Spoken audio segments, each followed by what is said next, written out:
A midweek gathering of Birds 365 during the off season. At some point, yes, the Eagles will return, but we can always talk about them. We do here on Birds 365 with me, Jordan McDonald, and my partner, John McMullen. We've got a couple legal things that we will get into over the course of the day. But once again, John, biggest story in football, and it has, and we can spin it into an Eagles issue. Sean Payton walks away from the New Orleans Saints. And I was home yesterday just doing prep work to go on WIP last night, nothing special. Probably watching with the leftover Raw that I hadn't gotten through the night before. And the word came down that Sean Payton was walking away, had heard rumors of it, rumblings of it within the last 24 hours. And sure enough, it happened. And then he had, as far as I can remember, the longest press conference, walk-away press conference. Yeah, we just finished up with 4 walk-off games in the National Football League, and Sean Payton also set a record by having the longest walk-off post-retirement interview that I had ever seen, and it was a fascinating watch. He probably could have done it in 15 minutes rather than over an hour and a half, but he didn't want to. And they had great questions to ask him, and he was so contemplative and so just insightful. I couldn't turn away from it. I was dying for a cigarette. I wanted to go out and have a cigarette, but I didn't want to walk away from what Sean Payton had to say. I can see him do television. He's just going to have to pick up the pace a little bit because he liked to stop and think and give complete answers. In television, you got to be a little quicker. But this is another one that, John, I didn't see coming. Did you have an inkling that something like this was going to happen? No, not specifically, not this late in the process, typically from both sides. You know, we talked about it last year with Doug Peterson. You want to make that decision as quickly as possible because everybody is working off the same list, which I don't necessarily agree with. And now the Saints are behind the 8 ball unless they're going to stay in-house with Dennis Allen, which is a significant possibility. We'll see how that shakes out. But so typically both sides want to get an answer to something like that pretty quickly.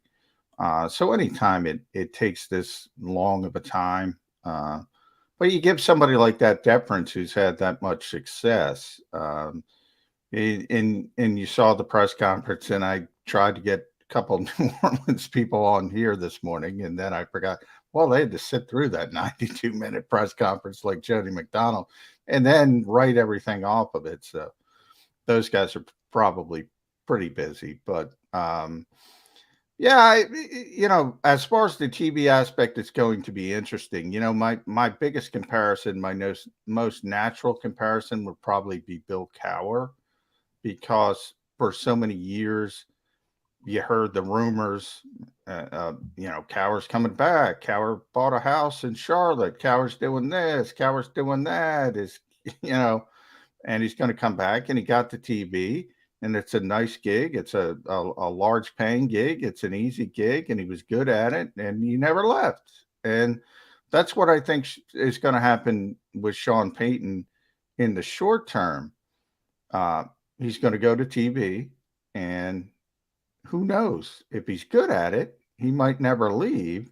But a lot of people aren't good at it because, as you said, as contemplative he is, as smart as he is, you got to be able to encapsulate your feelings really quickly, get them out there, explain them to people. And it's a little bit harder than people think it is. And you look at a natural, like just from color commentators, Tony Romo's a natural, right? He stepped right in the booth.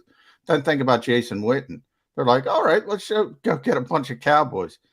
Well, Jason Witten wasn't quite as good. Really smart guy if you talk to him. But you got to get your thoughts out there quickly. You got to be able to do it in the fashion that you're required to. So there's no guarantee he'll be good at TV. There's a guarantee he'll get an opportunity. And if he does, who knows, he might stay. But I think everybody, and I mean everybody in this league, immediately said, I don't know when, but he's going to end up in Dallas. Maybe after a year, maybe right away, if Jerry Jones says, I don't care, let's go get him. Let's offer a first round pick, whatever you have to offer to the New Orleans Saints. He's not going to let Mike McCarthy stand in his way to get Sean Payton. I don't think that's going to happen. I think it's going to happen after a year, probably, unless the Cowboys miraculously win the Super Bowl. Then you can't fire the guy. But but I look at Bill Cowher and I say, if he gets in that chair and he's good at it and they want him, and I'll say, we'll keep paying you and paying you and paying you and paying you.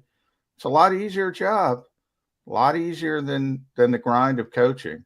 And he's clearly burned out a little bit. But then there's the part of it. Look, the Saints have, and this is the part where he's got some criticism from people. The Saints were a significant contender for a very long time, and they acted like it, both on and off the field. They spent a lot of money. They got in salary cap issues. Then the quarterback left, and all of a sudden, you don't have a quarterback, and you got salary cap hell, and it's not easy. It's not easy to be competitive. And he did one of the best coaching jobs in the NFL this year because they were very competitive, using, I think at last count, 114 quarterbacks, and still were able to be very, very consistent and be in most games and be competitive. And that's really difficult to do. So he's a very good coach, burnout, but he's also a coach at his age and that what he's been through. He probably doesn't want to go through a significant, whatever you want to call it, Jody, rebuilding process, transition process. He doesn't want to go through that, in my estimation. Couple things. Number one, I wouldn't say they're behind the 8 ball. I'd say they're behind the pack, trailing, because we now have 9 openings for head coach in the National Football League, and there have been 0 hires. So they technically still have everyone available to them because no one else has landed anywhere. Some are further along in the process, certainly, but nobody has actually made their hire yet. So yeah, but that's big. Can I jump in there, Jody? Yeah. Because that's big. That's what happened to the Eagles last year. The Eagles got an interview with Robert Saleh, and they got an interview with Arthur Smith, but that was more out of deference and respect. They weren't in the conversation because those two were already deep in negotiations with their respective jobs that they got. And everybody in the league knew they were getting those jobs. It was just a matter of timing. And they said, Jeffrey wanted to meet with them. Okay, we'll meet with them. We'll meet with the Eagles. We'll do. But they were never really in the mix for those 2 specific high-profile candidates. And then Brandon Staley was the third who didn't even pay deference and said, no, don't worry. I'm going to get the Chargers job for, I don't want to come in for an interview. So yes, you're right. Technically, obviously nobody's jumped into the pool. Nobody's hired, but a lot of these organizations know who they're going to hire and are just, for instance, Chicago, they hired their GM yesterday. Now you'll see it probably move pretty quickly as far as same thing with the Giants. Minnesota, if they hire the guy from Cleveland, you'll see it pick up, but they already know they're going to hire. They're just playing the game because remember, there's a public relations part of this too. You don't want to be the team that doesn't uncover every rock. You got to deal with the Rooney Rule. You have all these hurdles, all these things. Usually these teams identify candidates pretty quickly and they know which direction they're going. It might be 2 or 3, but it's not 9 or 10. And the rest of it's window dressing. So it does hurt to start that far behind everybody else who's already gotten a head start with the so-called hot candidates. But then again, Jody, that's one of my biggest problems with the NFL. There's a big groupthink mentality. Oh, this is the year of insert names. Last year it was Smith. Last year it was Saleh. Last year it was Staley later in the process. Those were the hot names. Everybody interviewed them. Go back and look at how many interviews Arthur Smith had, how many interviews Robert Saleh had specifically, because they were 1 and 2, or 1A and 1B, however you want to describe them. Everybody wanted to talk to him. Everybody's working off the same list. Saints are going to have the same list as everybody else, unless, and if I were a betting man, and I have no knowledge of their, I would say keep it in house and go with Dennis Allen. That's the way I think it's probably going to end up. But the one thing I will disagree with you on, you're confident to last your Eagles situation because Doug Peters got fired a week after. Eagles are 4-11-1. Saints are 9-7. So maybe the guys who've had other interviews elsewhere say, "Ooh, the Saints job came open. Let me keep my options open there and go down and talk to them." When the Eagles jumped in late, it was a 4-11-1 team jumping in that might not have been at the top of the list of guys who are looking to take another job. So I get your comparison, but I don't think it's exactly the same because it is a different job that you would be inheriting if you were to make a play for something like that. So, yeah, now we have 9 openings and we have no hirings yet. I get it that the whole league calendar has shifted because they went to a 17th game, but we had most of the jobs filled by this time on the regular calendar than we do this year with no hirings yet. And we'll see what John Payton does. I wanted to touch on this. Shame on me, I never saw this story before. I don't know if it just came out because Sean Payton retired. I had heard the same things that you had, that Jerry Jones was enamored with Sean Payton and was absolutely contemplating how he could get Sean Payton. That a deal was actually in place. Did you know this story ahead of time? I had never heard it or read it or seen it before yesterday, that it was a done deal. Yeah, it's something with Anthony Davis because Yes. the Saints and the Pelicans are run by the same people. I don't know if they still are, but they were. So Mickey Loomis was, which is goofy. I can't believe they got away from with that for as long as possible. And then and I'll call it the theory. I don't know if it's ever been confirmed. Is they were willing to let Sean go to the Cowboys because both sides wanted it, and Anthony Davis was such a hit to the city of New Orleans that they didn't want 2 significant hits under the same management. I don't know if that's true. All I know is true is that Jerry Jones loves Sean Payton, and Jerry Jones would love Sean Payton to be the head coach of the Dallas Cowboys. So that part, I think, is pretty concrete. I don't know if they run their business the way they run their business. They were pretty successful. I don't think they're making decisions based on basketball players. That part is a little bit more difficult for me to believe. But I just mentioned PR is a part of coaching searches. You never know. You never know what people think, and maybe Mickey Loomis would have been the most hated man in the city, and maybe that affected his reasoning. I don't think it was Loomis. I think it was Benson's. I think it was the ownership level. Same group owns both teams. We're going to be the team that's going to trade away Anthony Davis, probably the greatest player. It's not that long a history, but the greatest player in the history of franchise. And then, oh, by the way, we're going to trade the only winning Super Bowl coach that's ever coached the New Orleans Saints. Oh, I think it's a completely plausible story. And yeah, I mean, it's actually accurate. I can't speak to owners because you just said something that hit a nerve with me. The only Super Bowl winning coach in franchise history, which he is. Well, they fired the guy here in 3 years, so owners can do whatever they want. So that you're right in that aspect. It's just strange thinking to me, and I've never seen it confirmed anywhere. So I know people from the NFL side. Look, I mean, there's no doubt that Jerry Jones wanted Sean Payton in Dallas. So that part, the NBA part, and maybe you've talked to some NBA people, maybe they have a better feel for that part of it. It that strikes me as strange, but again, owners are strange sometimes. I mean, the more money you have, the more eccentric you get. So maybe. Here's the piece of the puzzle that wasn't in the report that I read, wasn't discussed at all, that just makes a ton of sense to me. Chances are the Saints didn't really want to let this happen. that they didn't want to move on from Sean Payton, that Sean Payton, that Jerry Jones came to them and said, well, I'll give you a first-round draft pick. If he's ready to move on, I'm ready to make a deal. And they talked to Sean, and he said, well, if you want to assign my contract to another team, there's nothing I can do about that, and let them know, yeah, he'd be cool with it. But they probably really didn't want to do it. So when they do have this upheaval with their basketball team as well, they go back to Sean and go, Sean, we just can't trade you. We know you'd like to go to Dallas. You're formerly there, live in Texas, blah, blah, blah.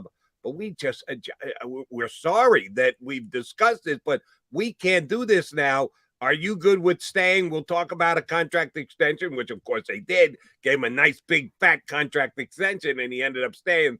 But I think they might have done it because they didn't really want to trade Sean Payton to the Dallas Cowboys, and this gave him an out, so they used it. Yeah, I mean, again, with owners, anything is possible. So I do know if you agree to something like that, and then you say no at the last minute, and you use that as an excuse, you better clear things up. You better clean things up with Sean Payton, because he didn't make any waves about it. And the theory is that he's always wanted to go back to Dallas as well. And if that were the situation, maybe that's where my biggest red flag raises up. Like, if they agreed to a deal and Sean Payton was on board, and then they rescinded from that deal, he's the type of guy who's not going to go quietly in the good night. So either, as you mentioned, they made a heck of a financial apology, or look, anything's possible, but it's a very strange story. I'll say that. You're not buying it. I am. That's fine. And what happens with Sean Payton going forward is certainly yet to be seen. I think if he wants to go to TV, if there's a spot for him, well, there'll be a spot for him. Well, both of the major networks have guys already in place, so he could supplant someone, but it isn't like there's a hole or an opening that has a desperate need to fill. But I'm with you. He's a big enough name that I think that they would create something for him if that's the case and that's what he wants to do. But listening to that entire 90-plus minute press conference yesterday sounded to me like Sean Payton's not done coaching. He's done coaching for this year. He wants to back off, maybe burn out, call it what you want, wants to see other things in life, like doing a TV gig and like, oh, I think there's a better than 50-50 chance Sean Payton will coach again in the National Football League at a later date. I don't think it'll be 2022, no matter how much pressure Jerry puts on he or the Saints or anybody else. Is he the number one guy looking over every coach in the National Football League not named Belichick's shoulder next year? Oh, yeah. I mean, Mike McCarthy's seat is on fire. Forget about hot. I mean, this guy probably thought, all right, I survived this playoff collapse. They're going to keep me for another year. And now you're just sitting there and you know the history and you know what both sides have wanted in the past. And you say it's basically Super Bowl or bust for Mike McCarthy. I mean, I don't even think a significant run to the Super Bowl. Maybe, you never know. But then you bring up the curveballs, the potential curveballs, because if people are smart, and there are smart people in this league, there's probably too many dumb people as well, but there are smart people in this league. Already know how much Jerry Jones has wanted Sean Payton in the past, and maybe you try to make things more difficult for Jerry Jones, just to make things more difficult for Jerry Jones. If you're smart, and you start, raising up the price, doing that type of thing, playing chicken, so to speak. So a lot of things can happen. And, South Florida, a lot of these teams, you mentioned 9 teams. Remember back when we thought there were going to be 4 or 5 open, and all of a sudden there's 9. It's almost we're creeping up on almost a third of the league. We're at 28% of the league looking for a new head coach. This head coaching carousel, this cycle has been so underwhelming from a candidate standpoint. And if you're one of these 9 teams, and I'll take New Orleans out of it, so 8 teams, and you see Sean Payton and you go, man, we probably did this a year too early. We probably, we could have. Think about a bridge quarterback, bridge coach. All right, we're not in love with this guy, but we'll go another year. We'll limp along, and then we'll try to convince Sean Payton. You can't do that, though. Everything about life is timing and circumstance. Now everybody knows he's out there, and it's going to be a Gruden Cowher situation where every job pops up, Jody, and those are gonna. Wow, they love Sean Payton. Love John. Sean Payton. How many times you hear it about Gruden over the years? How many times before he finally came back out of the booth? Cowher to probably a lesser extent, but you heard it a bunch. You're going to hear the same things with Sean Payton. Almost every single job, except the jobs have no chance of getting somebody like that. Understood. A couple things about the bridge coach. Yeah, we had one this year. His name was David Culley, and they screwed him. He came in, got a year, and they moved away. He got a financial apology, though, Jody. He got $22 million. He got some good money going out the door. Yes, more power to him. The whole let's make it more difficult for Jerry Jones thing. Good luck with that. Yeah. Jerry's going to pay whatever he wants to pay. He's got the most profitable franchise on the face of the planet. And oh, by the way, you can do that with players because you're living in a capped world. And they paid that much more for player X. Well, that's much less they can play for player Z because they're in a cap.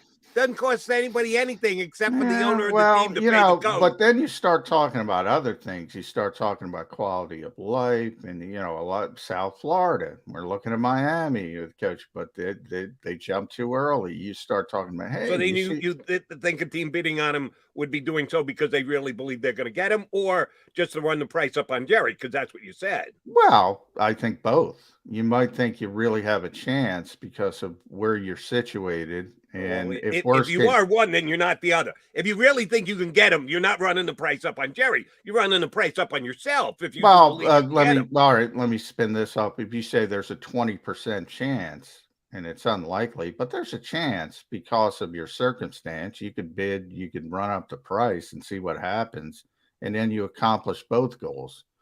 You probably don't get him, but at least you run up the price and you are in a situation where you can make those quality of life arguments and say, look at how nice it is down here, Sean. Oh, and by the way, there's no state taxes. Obviously, Jerry has that as well. So that's not his advantage, but it's the same thing from that perspective. Whereas California, they have to deal with that. There's a lot of different ways, but yeah, I think everybody in this league knows the ultimate end game here. And that's Sean Payton as the head coach of the Dallas Cowboys. I think everybody knows it. I just disagree with your stance on run the price up on Jerry. The only thing you're doing if you do that is you're running your price up on yourself because you're not paying it. Yeah, but guess what? The next time you need a coach, the price of poker has gone up. The coaching salaries escalate. How many coaches have that cachet? If you go from Sean, I don't want to criticize. I'll give you one. You just mentioned his name, David Culley. Who was David Culley before they hired him? You're running up the price on David Culley for Sean Payton? No, that's what I'm saying. That's what I'm saying. But how much did they have to pay David Culley to not coach going forward? $22 million total. $22 million. Do you not believe the escalating salaries of head coaches in the NFL caused the Houston Texans to give David Culley that money? No, well, the Houston Texans obviously are a poorly run organization. I mean, yes, that's the going rate for a head coach, and then you got to accelerate because you signed him to a 4 or 5 year deal, whatever it is. So everything accelerates. I mean, that's Houston's problem for not negotiating. If they knew, and they probably didn't know they were going to be one and done, but they probably thought 2 and done would be my estimation. Is my guess at the beginning. But my point with the Sean Payton stuff is, look, if you just want to stick it to Jerry Jones, because there's people in this league that want to stick it to Jerry Jones, that's all I'm saying. you could go from, and I don't want to criticize my guy, but you could go from, hey, we want Sean Payton, and then we hire Jonathan Gannon, and you're going to be at the low end of the totem pole as far as coaching salaries go. Yeah, coaching in the league, but Sean Payton's not going to. I mean, if Sean Payton comes back, he's going to be the highest paid coach in the NFL. He's going to be the highest paid coach in the NFL. It's not going to affect other people. Like, look at this coaching circle. Who do you like in this coaching carousel, Jody? The Flores. First time, the potential first time coaches. Oh, first time. Who do you like? Probably Dable more than anybody else. Who? Brian Dable. Brian Dable. So Brian Dable's your favorite flavor. He's not going. He doesn't have cachet. He's a first-time head coach. I mean, that is what it is. I mean, all right, but let me ask you this: will Brian Dable make more than Nick Sirianni? Probably because he's more in demand, more than first time. I mean, remember, Nick had one interview. That's it. I mean, Brian's been on the circuit, so to speak, for a couple of years now. Then pick one of the who did you Jonathan Gannon, Saleh and Staley and the like. They were quote unquote the hot names. Do you think Dable gets more than them? Depends who it is. I think the hot first time coaches. I think the answer is yes, because the salaries always go up. They never go backwards. If you are of the same type of coach, you're going to get paid more money the years down the road. Because if somebody's going to come in and make the Dallas Cowboys pay Sean Payton $15 million a year, the high tide raises all boats and coaches' salaries go up across the board. No, I agree with you that coaches' salaries always go up, but I think there's different categories. In other words, the hot candidates, every year there's a group of hot candidates. Yes, Brian Dable would be in that group. So he would go incrementally up on Arthur Smith or Robert Saleh. We agree on that. Now, if there's a Nick Sirianni who comes out last minute, because there's nine jobs open now. We all know the names. Even Jonathan Gannon had 3 interviews. So remember, I'm talking about completely out of left field, off the radar, one interview, first interview, head coach. Then I'll get a little more money than Nick Sirianni, but probably not as much money as Robert Saleh and Arthur Smith and the hot candidates. That's all I'm trying to say. There's different categories. And Sean Payton, after a year out of the game, coming back, is top of the heap. He's going to get a Gruden-like deal that the Raiders had to give Gruden a couple of years ago. We both see that the same way. All right, we get our first time out in. We're a little long there on the coaching stuff, but it is what's being talked about in the National Football League. We still got plenty to do for you today. I asked Johnny Mac yesterday, what team would you want to talk about for the upcoming championship weekend? He said Bengals. So he got one of his Sports Illustrated compatriots who I had on my CBS show over the weekend, James Rapien, who covers the Bengals for Sports Illustrated, will hop aboard with us a little bit later. But we'll continue the conversation. Coaches, Eagles, quarterbacks. I want to get to Tom Brady, who yesterday did a podcast, and after hearing excerpts from it, J-Mac, my opinion on if Tom Brady will walk away has risen. Sounded like a guy who's really thinking about hanging him up and not making him that when he gotta ask when he gotta ask for permission, you probably know the answer. Well, I'm not going to ask for permission to go to break. I'm just going to do so. He's John McMullen. I'm Jody McDonald. You got Birds 365 right here. Go for the midnight dares. Go for the memories. Go for the view that goes on forever. Go for the bubbles in your bathtub and in your drink. Go to bed whenever you want. Or don't. Go for him. Go for her. Go for the win. Go to Ocean Casino Resort. Book your trip at theoceanac.com. At Stateside Vodka, every new customer gets the world's best rocks glass. Free. What's that? A rocks glass? You're telling me that bottle is cut in half? You could say that.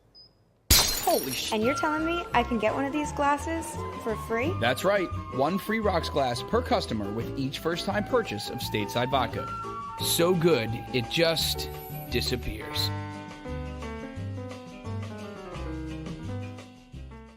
You know you like being right. That's why you should enroll in an Independence Blue Cross plan. It's the health plan chosen by more people than any other, with more doctors and hospitals, more benefits that really rock, more of the coverage you want for the right price, including free doctor visits 24/7. It's a choice you can feel good about, because when you're right, you're right. And when you've got Independence Blue Cross, you're right where you need to be. Call 1-844-200-2583 today to get an Independence Blue Cross plan.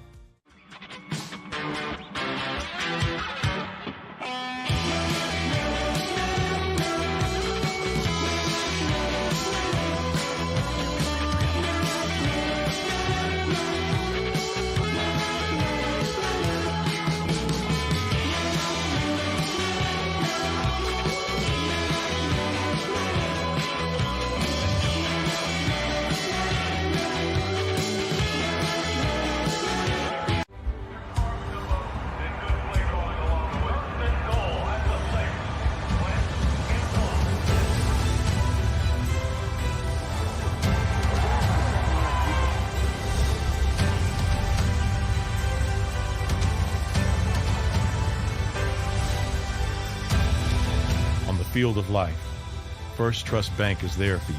Champions on three. 1, 2, 3. Because Philadelphia dreams deserve a Philadelphia bank. It's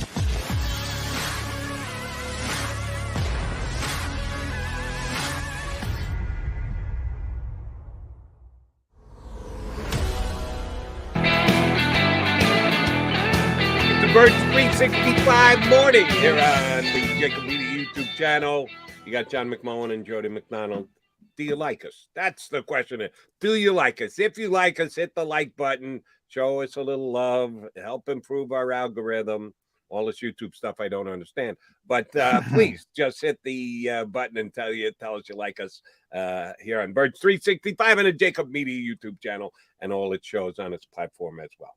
I like what I heard out of Tom Brady yesterday. If you're looking at it from a purely Eagle perspective.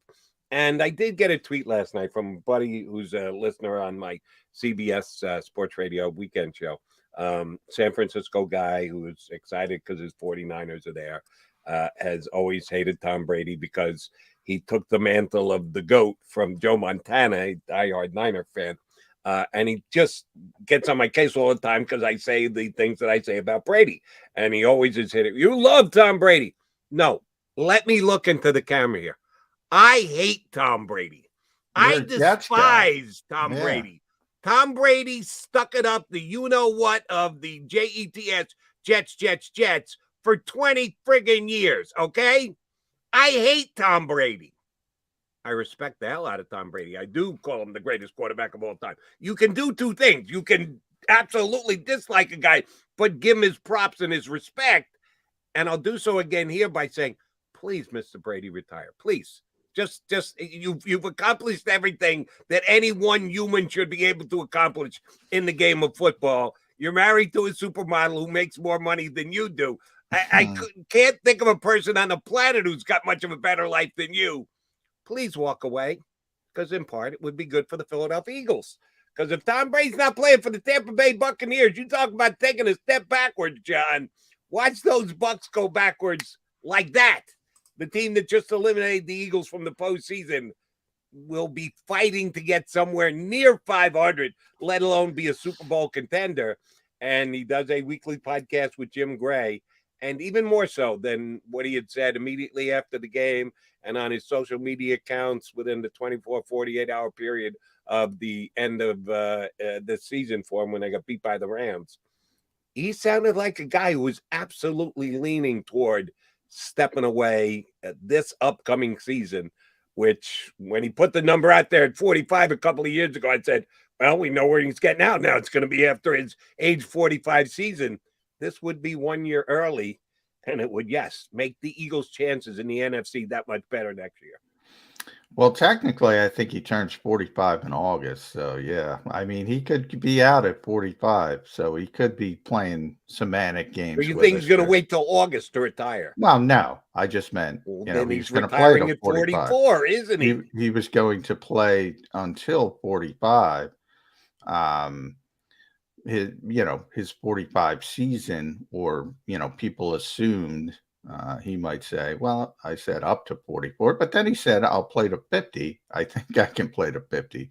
So here's the thing about all these things. And I use Jason Kelsey locally, obviously different, but football's a grind, especially as you get older, and Tom's a lot older than Jason. And you go through these, and in the case of Tom Brady, you're usually playing extra games every year, significant extra games.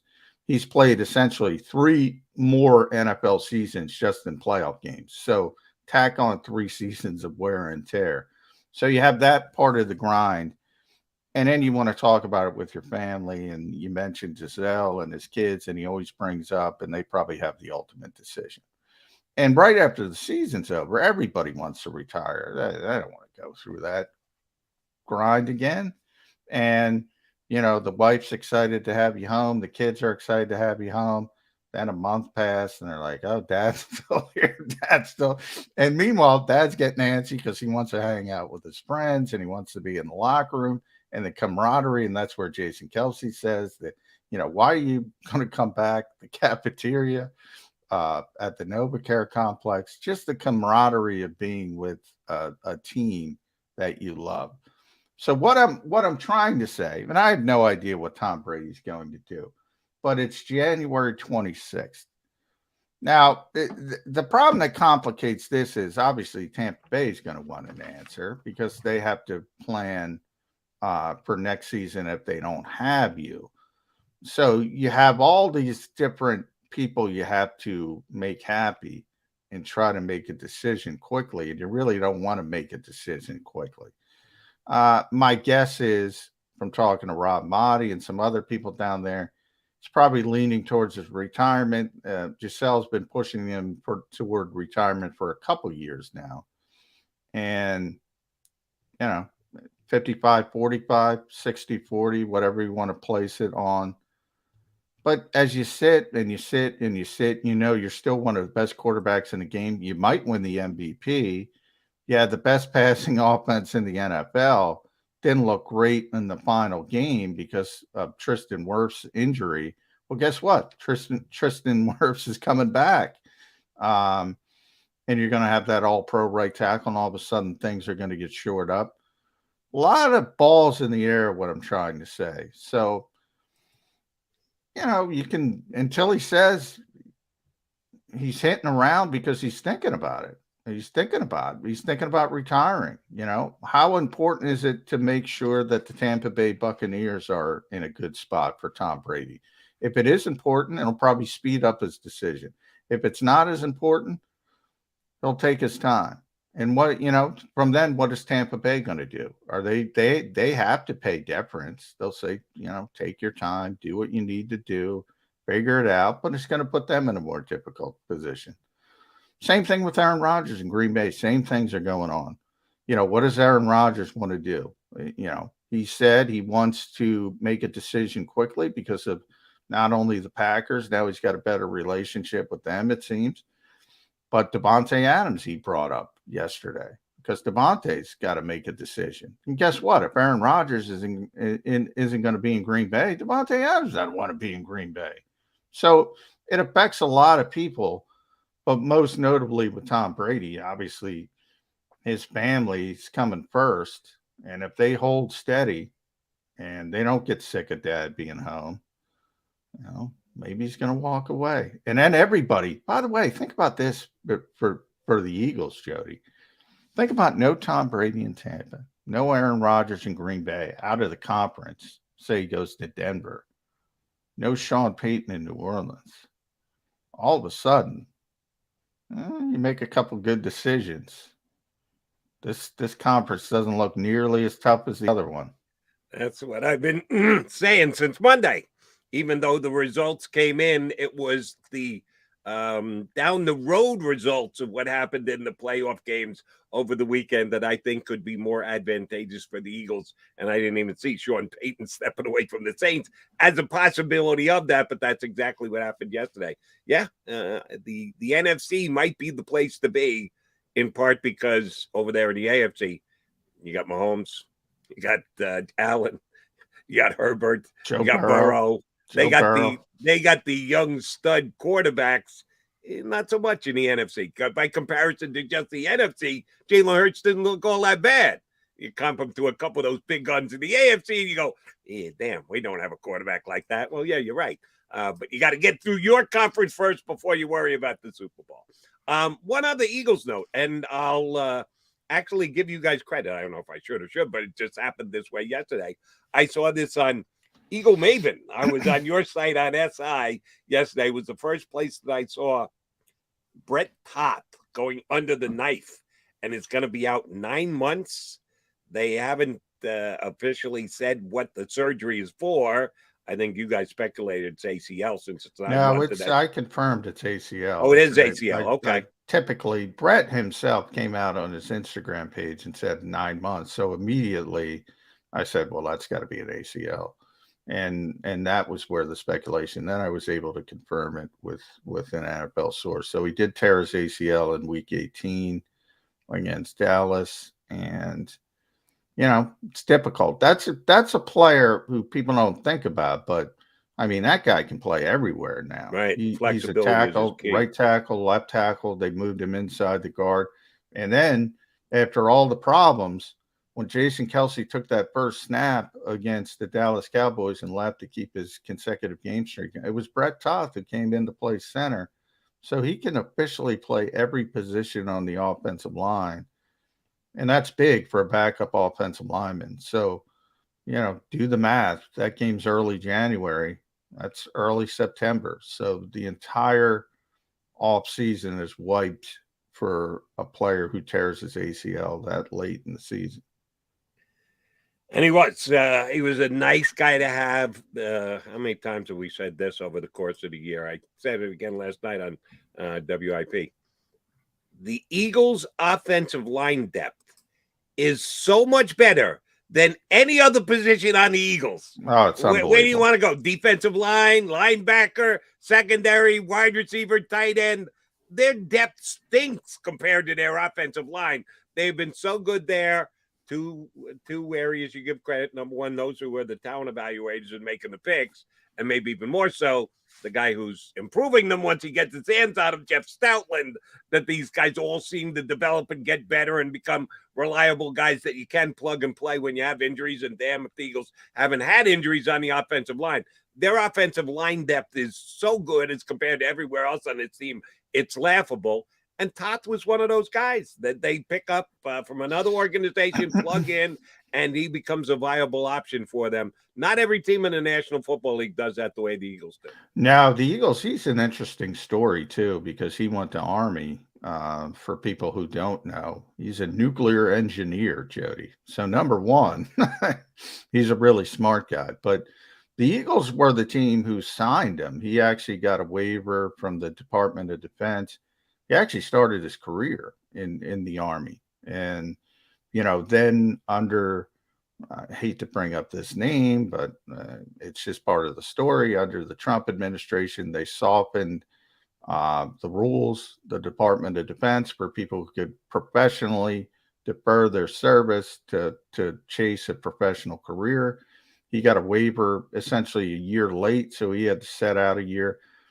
So it was the Eagles who signed him originally, and they thought he had a ton of potential. And they signed him late in the process. They signed him in early August because that's when he got the waiver. And he had gone on to his regular life in the Army. So he had lost weight. He wasn't training at the time to be an NFL offensive lineman. So he typically plays at about 300 pounds. He was down to 240, 250. So when the Eagles signed him, it was the idea that we'll hide him on the practice squad. This was pre-COVID, the year pre-COVID. and we'll let him build back up. And we think we got a potential future player. And all of a sudden they waive him at the final cut down, the initial cut down. Sorry, it's one of my pet peeves. The initial cut down. And Arizona claimed him. Arizona claimed him on waivers, and they said, we'll give him a 53-man roster spot. And they did. And the Eagles were peeved off. They were like, come on, man. And they really wanted him in the organization. So he stayed in Arizona for basically a year. Then he got hurt, and they waived him injured, and the Eagles were waiting and waiting and waiting. He got cleared, and he got waived, and they picked him right back up on waivers, and he's been here ever since. Ping pong to the practice squad a couple times, but he's such an interesting story because he's a nuclear engineer. He was one of the first players to get that new sort of lightened waiver from the Department of Defense. And the Eagles think they have a good backup offensive lineman, which, you know, people say they yawn at that. They don't. We talk about it all the time on this show. People want receivers. They want Jamar Chase. They want 45 points. They want all that. But the minute you lose an offensive lineman, and Tampa Bay is the best example of this, that is one of the best offensive lines in the NFL. They lose Tristan Wirfs, who's a phenomenal young player, and they look like garbage. And how many offensive linemen did the Eagles go through? At right guard alone, Brandon Brooks, and keep that name in your head. We'll talk about that tomorrow, Jody. It started with Brandon Brooks. Then they had to put in Landon Dickerson. Then Isaac Seumalo got hurt, and they moved Landon Dickerson to left guard, and it was Jack Driscoll. And then it was Nate Herbig. And then it was Suo Opeta in the playoff game. 5 different right guards. 5 different right guards. They lose one player in Tampa Bay, and the whole thing falls apart. Pretty important player, but you're right. Yeah. And that was the difference between the Rams and the Eagles. I told you, I tweeted during the game because Tampa was playing as badly as they were. Why couldn't they play like this against the Eagles? One of the reasons why the Eagles couldn't take advantage of Wirfs being out of the lineup. Oh, the Rams did. Rams got the Brady. Rams brought pressure in that one wide open hole that Mr. Wells couldn't. He filled it okay against the Eagles. He didn't fill it near as well against the Rams the next week. So you're right on about the offensive line and a comparison to the Buccaneers. The one thing I will just put a little disclaimer on, and your choice of words, and maybe I just it rubbed me the wrong way when I heard it. Eagles were mad when Brett Toth was claimed. Wow, ticked off. They were ticked off. They wanted him. Shame on the Eagles, and shame on any other team. You know what the rules are. You can be disappointed, but you can't be mad because the rules are this. You put a guy up on waivers, another team claims him. Oh, well, that's the way the rules work. You can't get mad if the Eagles did it to somebody else. Oh, we're mad. You laugh at them when they get mad at you. We picked them up. You put him on waivers. We picked him up. We think he's better than you right now. I don't think you can use that phrase to describe the team shouldn't feel that way. If you lose, well, yeah, maybe disappointed is a better word. They were.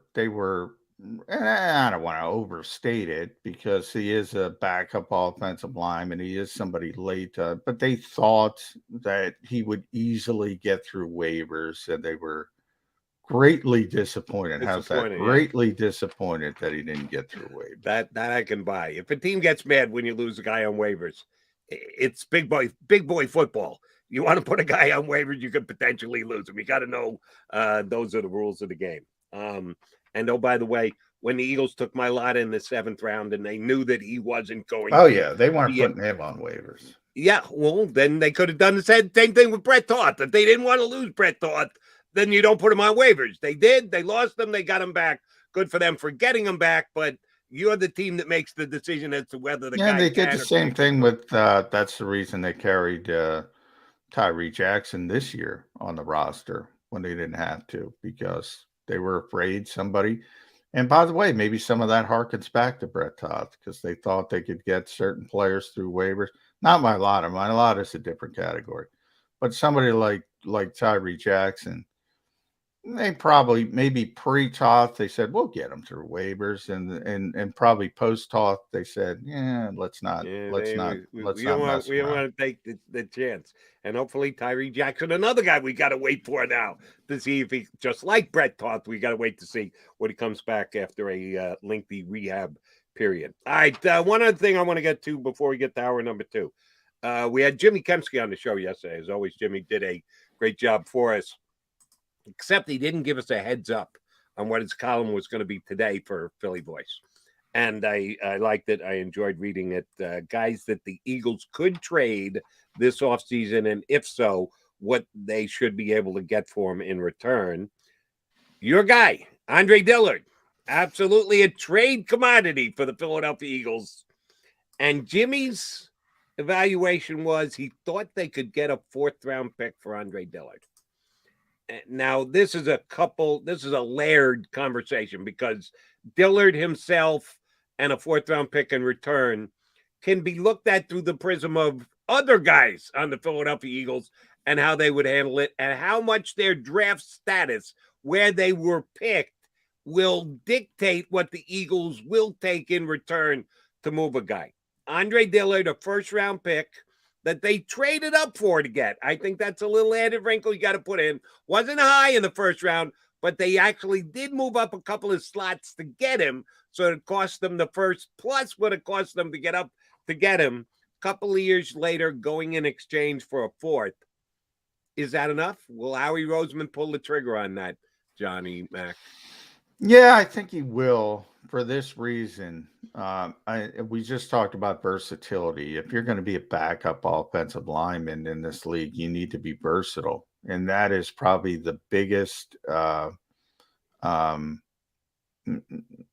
problem with Andre Dillard right now. He's not going to start at left tackle here. The Eagles have the 2nd best left tackle in football, you could argue, behind Trent Williams is the only one who was clearly better than Jordan Mailata this season, which is, as I constantly bring up, an amazing story. But that's where they are at left tackle. So he's not going to start on this team.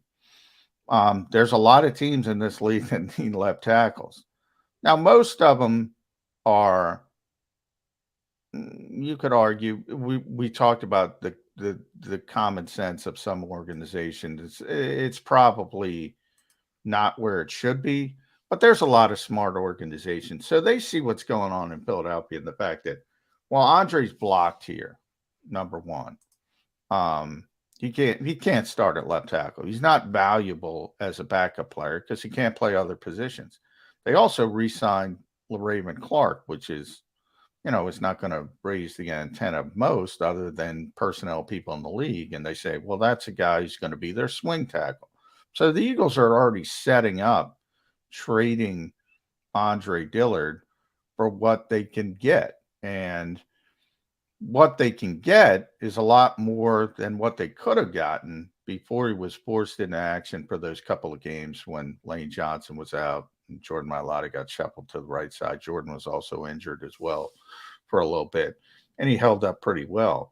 And that's enough for desperate left tackle teams in this league, trust me, especially with somebody with that kind of pure talent. So I think Jimmy hit the nail on the head. 4th-round pick. It doesn't have to go above that, even though the talent might say you could get a 3rd-round pick, because he's not a fit for this team. And other people will recognize that. They'll say, well, what are you going to do with him?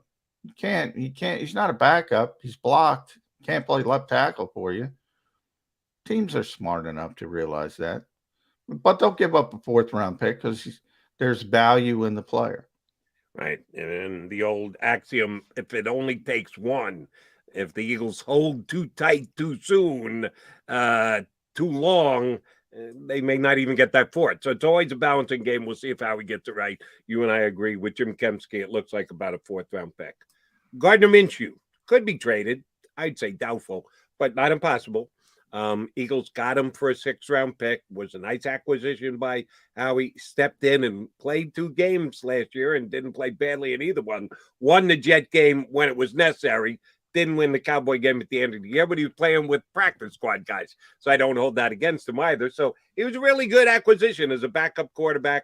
They turn around and flipped Flacco, who they kind of overpaid at the beginning of the season during the offseason to bring him in, and then they cut that by setting him up the turnpike to the Jets before the halfway point of the season. So even what was perceived as a mistake was erased, and they got more in exchange for Flacco than they did for what they gave up for Minshew, or basically the same thing.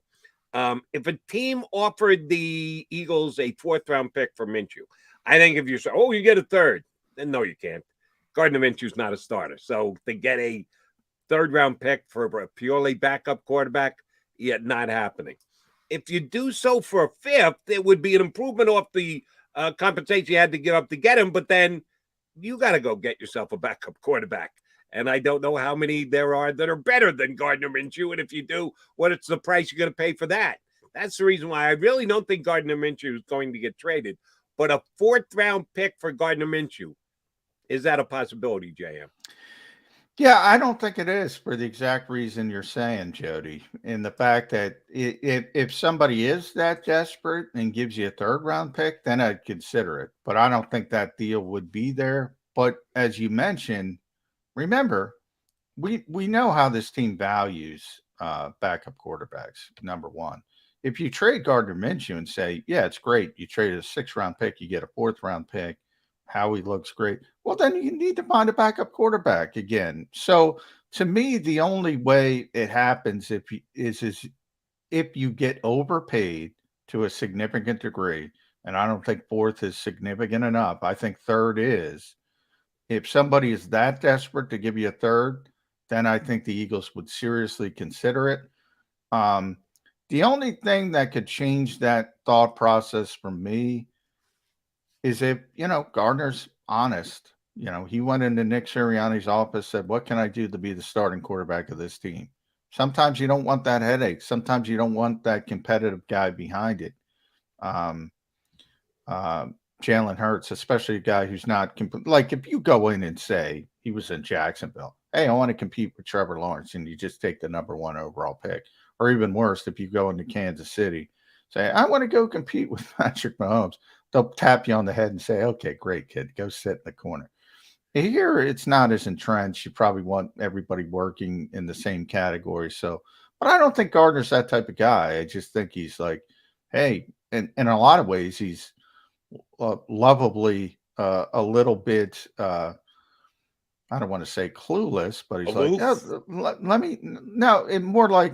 let me do what I can to win the starting job. And he doesn't realize, like, there's no way you can win the starting job. So I don't think it's a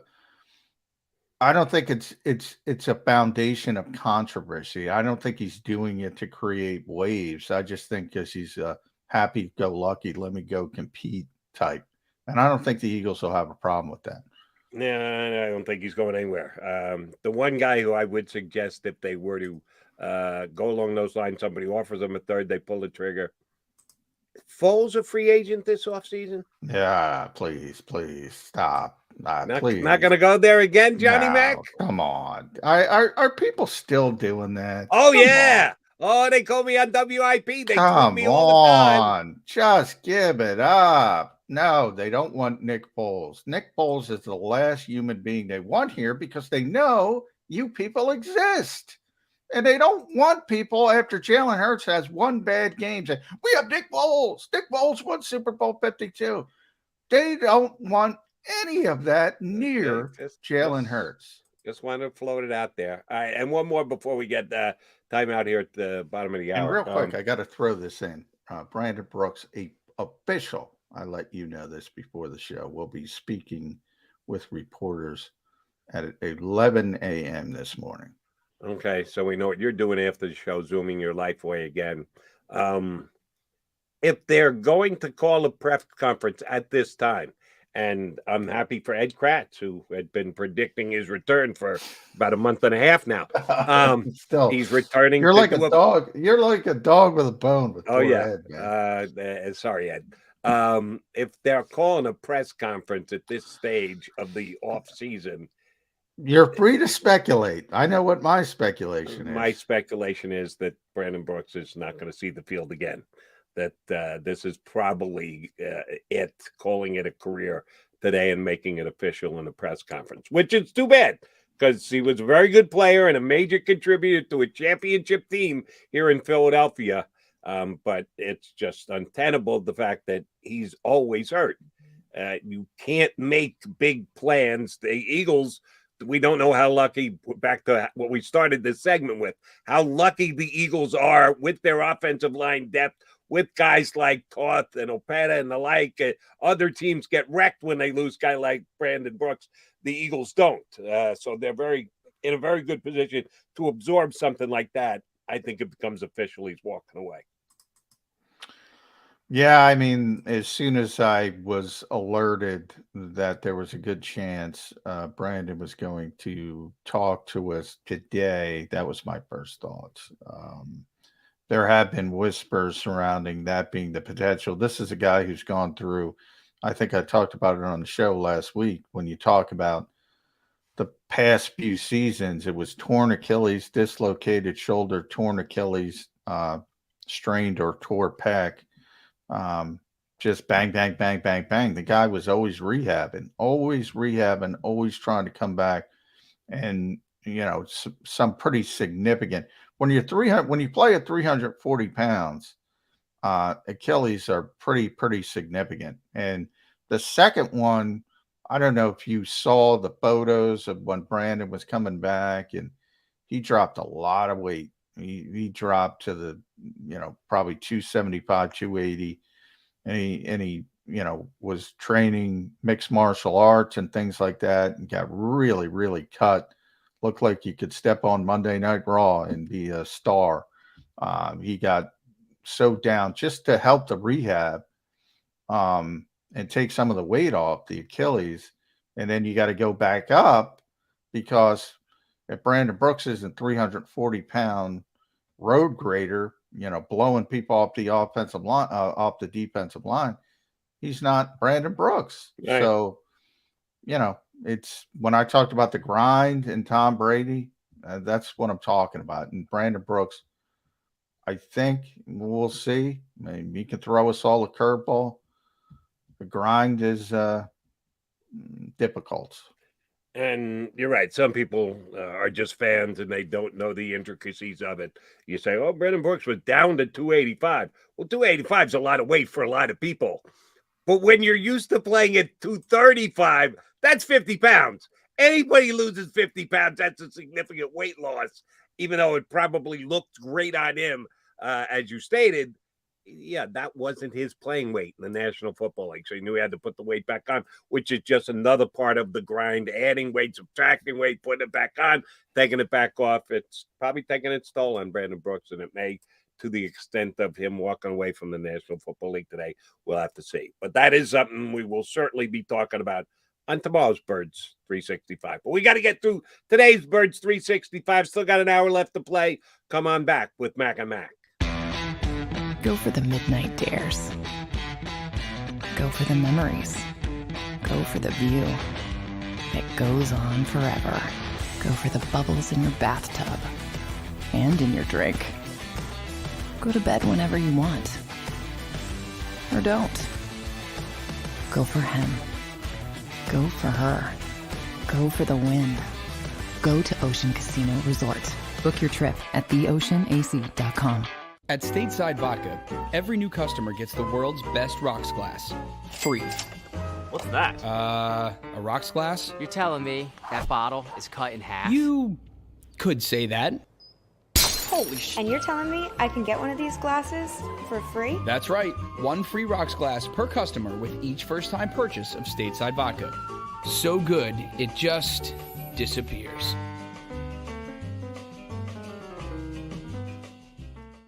You know you like being right. That's why you should enroll in an Independence Blue Cross plan. It's the health plan chosen by more people than any other, with more doctors and hospitals, more benefits that really rock, more of the coverage you want for the right price, including free doctor visits 24/7. It's a choice you can feel good about, because when you're right, you're right. And when you've got Independence Blue Cross, you're right where you need to be. Call 1-844-200-2583 today to get an Independence Blue Cross plan.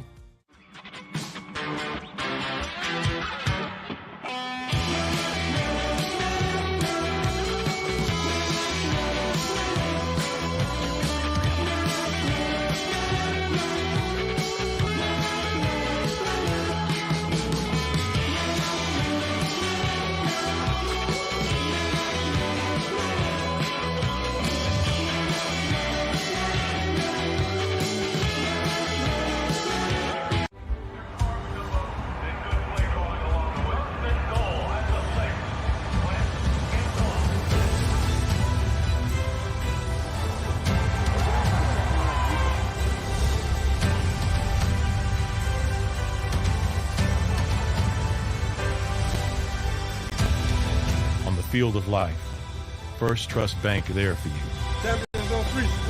Because Philadelphia dreams deserve a Philadelphia bank.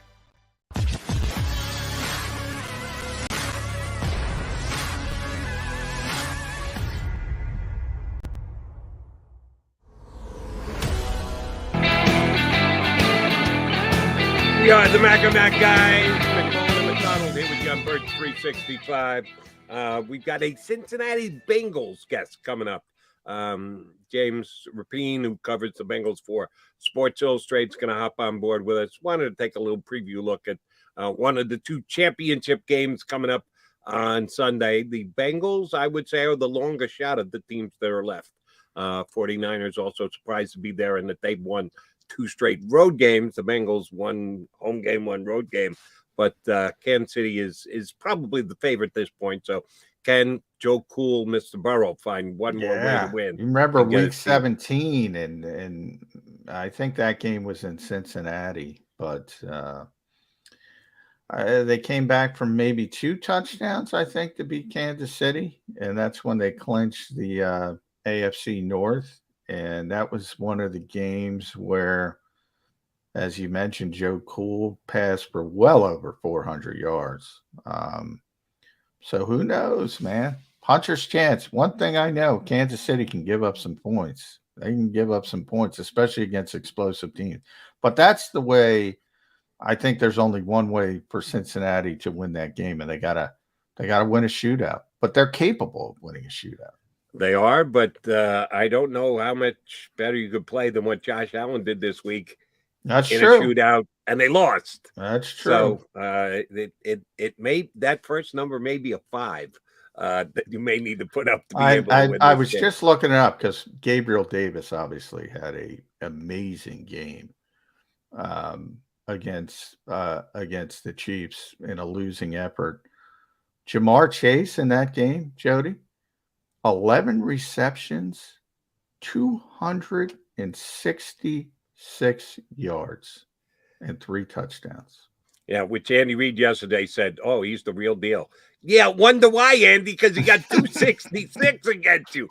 There's some deep analysis from Andy Reid. After a guy gets 266 yards against you go, he's the real deal. You and I always bring up Lou Holtz when teams talk up lesser opponents.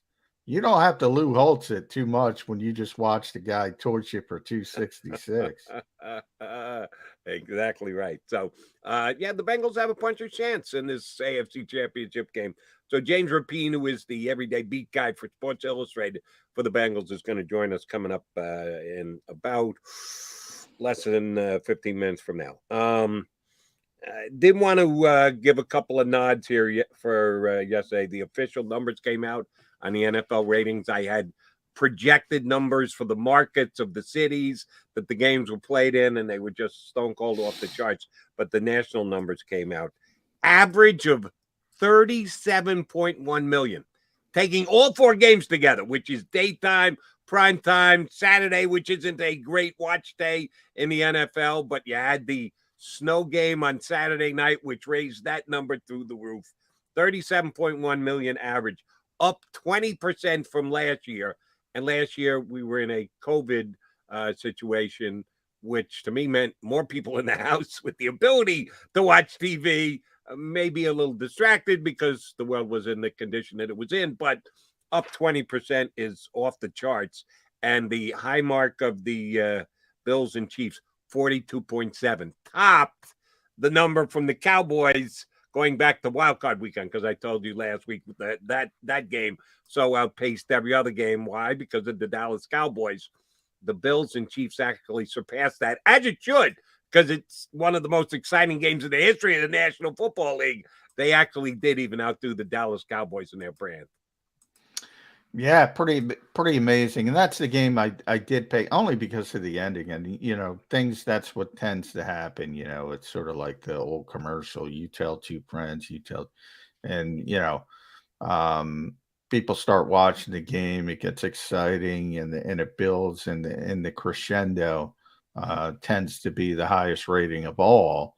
And that game, it would have been the 4th quarter and overtime. So, Yeah, I mean, that's one of the great games of all time. But and the Pittsburgh Seattle Super Bowl is the one that taught me this. I was like, when that Super Bowl came about, I was like, wow, they might have some trouble with these two markets. They didn't. It doesn't matter. It doesn't matter with the NFL.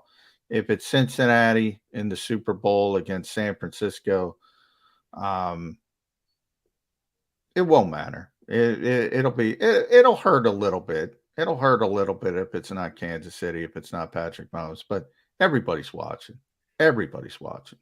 I could probably get an answer on this because he's busy right now, so I couldn't get an immediate answer, but I'd be able to get an answer from him. He'd probably get back to me, and I could share it with you tomorrow. Do you think Boomer Esiason is rooting for a Bengals 49ers Super Bowl matchup? That's interesting. He should be. Yeah. They matched up during Boomer's career. The Bengals actually made it to the Super Bowl, which would be a nice walk down memory lane. However, that walk must include the fact that they lost that game. And Montana rallied them and won that game, and he got the better of Boomer. And everybody and his brother would want to talk to Boomer for the 2 weeks leading up to the game. That's for damn sure. As big a guy as he is, and the name that he is, and the place in the media that he has. But do you think he really wants to go there? Do you think? I do. I mean, I think I don't know. You should ask him. I think he would. I mean, I think now there's so much time. He realizes, I would imagine, what a great accomplishment it is. Especially, I talked about this a couple weeks ago. We got into a rabbit hole about Marvin Lewis and that's a difficult place to win, and that's the last time they were. Obviously, they went to the Super Bowl was Boomer. So I would think he knows what an accomplishment that is, and that should resonate with him by this point. I think he would enjoy it. All right, remind me next week if Cincinnati wins on Sunday. I've actually had Marvin Lewis on shows that I've done. I think I got Marvin Lewis's contact number, as a matter of fact. We got to get Marvin on. Yeah. He's busy this weekend. He is once again coaching the NFLPA All-Star game out in Los Angeles at the Rose Bowl, which is taking place this Saturday, 6:00. No fans. It's just for the players and the television audience. It will air on the NFL Network. Jeff Fisher is on one side. Marvin Lewis is on the other sideline coaching the team. And our buddy Rick Saratella works in conjunction with them, recruits for the guys. He's out there all week. I talked to Ricky last night. So he's working with Marvin Lewis, and he set me up to have Marvin on as a guest on one of my radio shows a couple of years ago. So Coach and I got along, and I do think I have his number. If the Bengals win, I'm going to try and get Marvin Lewis here on Birds 365 next week, because it is worth talking to him about the Bengals if they're going to the Super Bowl. Maybe a little tough. It's kind of like the Boomer Esiason question. Coach, you want to come on and talk about the fact that you couldn't win a playoff game? Yeah. So, it was just because I thought, Cincinnati obviously has been to the Super Bowl twice, for those who don't know. And both times it was against the 49ers. But this I did not know.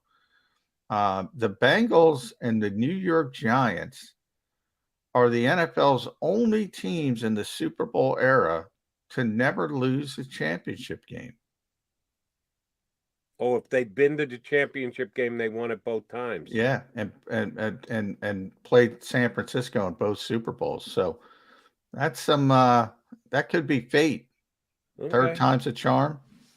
Yeah, but both times they won the championship game but lost the Super Bowl. Yeah. So I meant just predicting the Super Bowl, because everybody's going to predict Kansas City. Few people are going to pick the 49ers to upset the Rams, I would think, because they've had such success. But 49ers, Bengals, third time it would be. Before we punch up James Rapien to talk some Bengals with us, I want to run one more Eagles thing by you.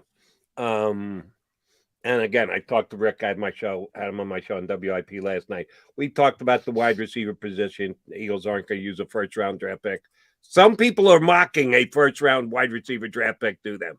I don't see it, especially if they trade one of the two picks, one of the three picks for a future first-round pick. If they only make two, one of them is not going to be a wide receiver. They just have too many needs on defense.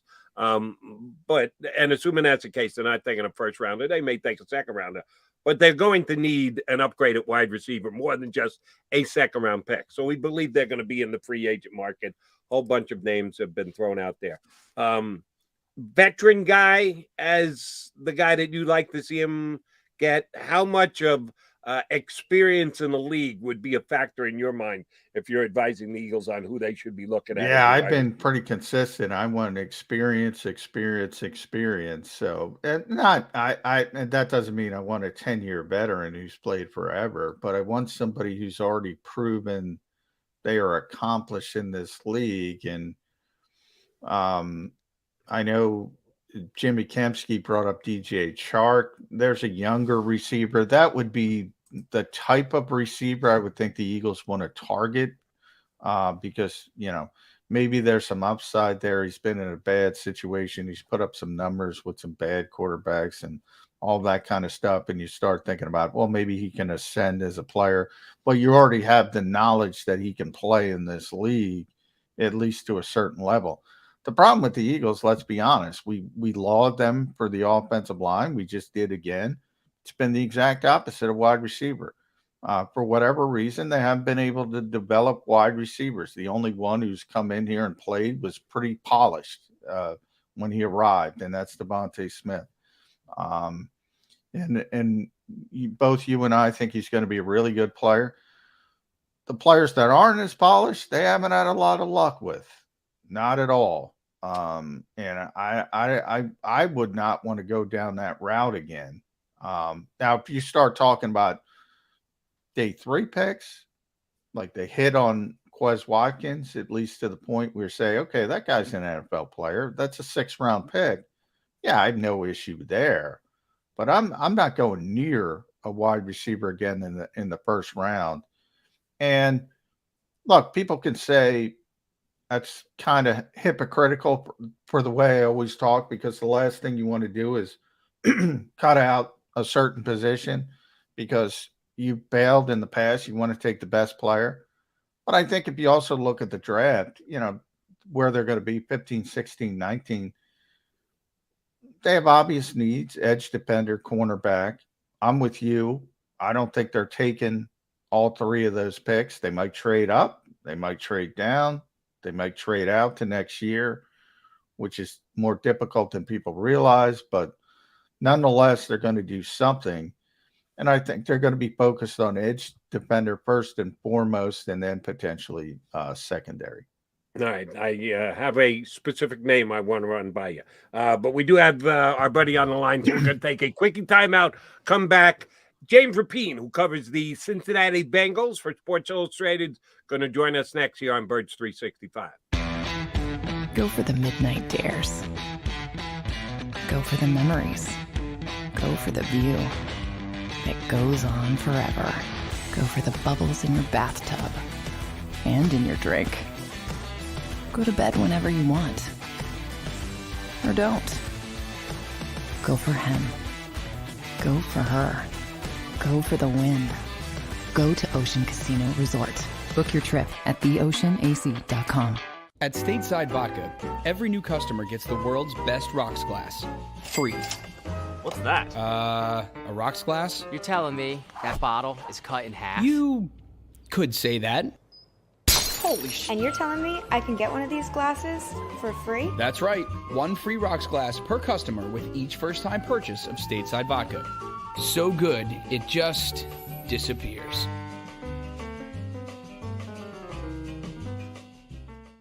You know you like being right. That's why you should enroll in an Independence Blue Cross plan.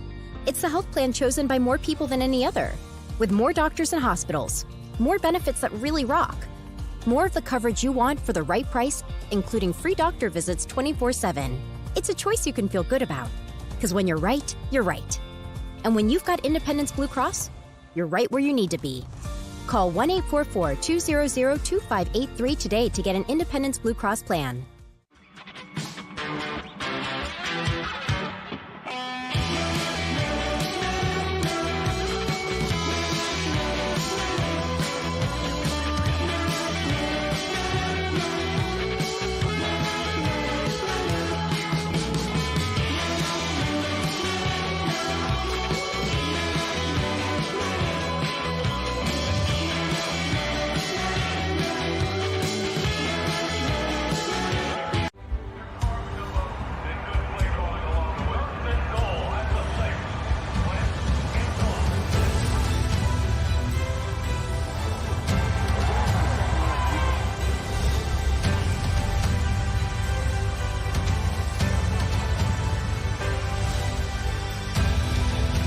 field of life, First Trust Bank is there for you. Champions on three. 1, 2, 3. Because Philadelphia dreams deserve a Philadelphia bank.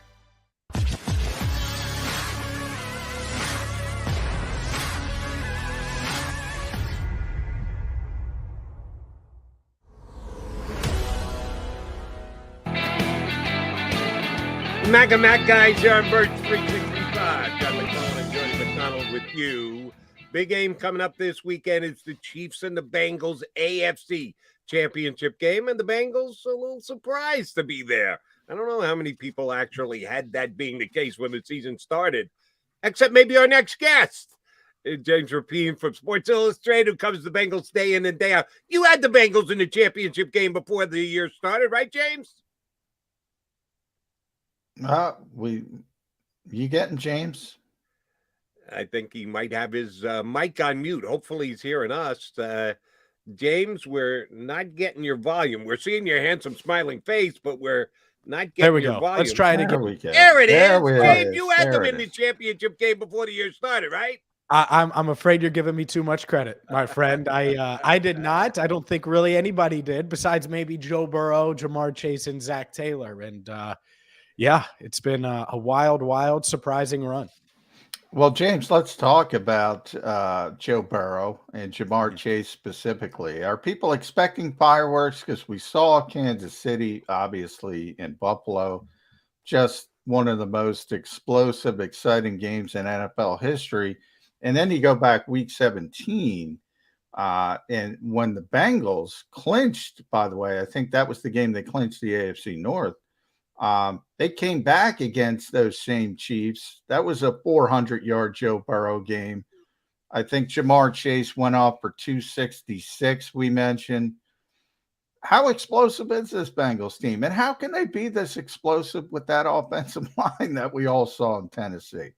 Well, there's a chance, and this is really their chance, the path to victory on Sunday, is they have to be the more explosive team. I think they have to outgun the Chiefs, and defense matters and all of that. But one reason I thought that this matchup against the Chiefs might be a little bit better than the Bills was because I think they're more likely to go off offensively against this Chiefs defense. We saw what they did or couldn't do last week against Gabriel Davis, Stephon Diggs, and Josh Allen and company.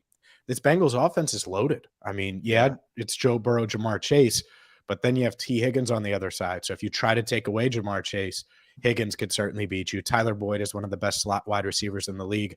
Oh, and by the way, they have Joe Mixon in the backfield. So they certainly have the skill talent. And they have a tight end, too. Yeah, CJ Uzomah, who has 13 receptions in the postseason, had 5 touchdowns this year. So certainly a big part of the offense as well. But you're right. The offensive line, that's been my key, my focus really throughout the postseason, really all year long. Can they keep Joe Burrow upright? Because over the past 6 to 7 weeks, Burrow's playing like the best quarterback in the NFL statistically, and it passes the eye test as well. And if they can keep him upright and not let him get sacked 9 times, which I don't think they will. I think some of that was, just great play by the Titans and a great scheme by Mike Vrabel. But even dating back to that week 17 matchup against the Chiefs, he got sacked 4 times. He was hit a decent amount at the end of that game. So they're going to need to find a way to keep him upright. And if they do that, I do think that this offense is capable of putting up a lot of points and staying in it and hanging in there against Patrick Mahomes and company. James, though you were good enough to come on my CBS show over the weekend, I answered that question here. I'm going to do so again as well. John and I had Mike Tannenbaum on our show way back in August, and we were talking about the upcoming season. We asked him about Burrow. He said, I still love the kid, but when you have a severe or lower body injury as he has, you really have to monitor it because it sometimes takes over a year for a guy to be able to come back from that. Not the case with Burrow. He's been clicking on all cylinders pretty close to all year, but certainly surging late. Was there a juncture in the season this year when you and or Joe Burrow or Zach Taylor said, all right, no worries whatsoever. If there was a hump that needed to be gotten over, he's already gotten over it, and it's only gravy from here. When was that moment, if there was a moment like that this year? I think there was multiple, because if you think back to camp, late July, early August, there were some questions locally here about how he was planting, not planting, the way he was throwing. And yeah, he was fully cleared for training camp. But for about a week, the Bengals defense, and it turns out Bengals defense is just much better than anybody anticipated, but they were getting the better of this offense. And part of that was because Joe Burrow did not look like himself. And so he got past that. And then early in the season, he was taking sacks that he normally wouldn't take. And I don't think he was fully trusting of that. At least his instincts weren't all the way back yet because of how severe that injury was. But I would say early December, late November, early December, it reached a level. And he was always playing well this year. It's not like he ever played poorly. The turnovers were high, but he reached another level. The San Francisco game specifically, where they get dominated. They're down 20-6 in the fourth quarter, and Burrow just flips a switch and says, "No, I'm not going to let us lose." And ultimately, they did in overtime, but no fault of Burrow's. He led them on 3 straight scoring drives, 2 touchdown drives, a field goal drive in overtime. And it's like, man, he looks different. And so really from then on, he's been playing at an elite level. His pocket presence has been LSU style Joe Burrow. And that's what they need. They need him to be superhuman. And that's how they were able to beat the Chiefs in week 17 and win the division. And, it's not always going to be, 446 and 4 touchdowns like it was in week 17. Certainly it wasn't like that last week against the Titans, but they're going to need that this week again against the Chiefs. He's going to need to be, that off-script playmaker that just is able to extend plays and push the ball down the field that we've seen in recent weeks. Well, James, let's talk about that defense, because I do think they get lost in the shuffle when you talk about Burrow and Chase and Higgins and Mixon and everybody else, and understandably so. But they made a lot of good decisions in free agency, which is maybe not the typical way to build a team in the NFL. But when you look at Trey Hendrickson as an edge rusher, I think DJ Reader was unbelievable in that Tennessee game. Von Bell, I know Sean Payton talked about him yesterday. Mike Hilton, which you hurt a team in your division. And by the way, Lou and Anna Rumo got a interview with, I believe, the New York Giants, and people were saying, "Who? What is it about that defense that has turned around for the Bengals this season?" It's the biggest surprise of the year. Not Burrow being great or Jamar Chase or, this offense or any. It's that this defense has won them games. And really from week 1 on, they've been, made game-changing plays when it mattered. They forced a turnover against the Vikings to get a last-second field goal to sneak out of week 1 with a win.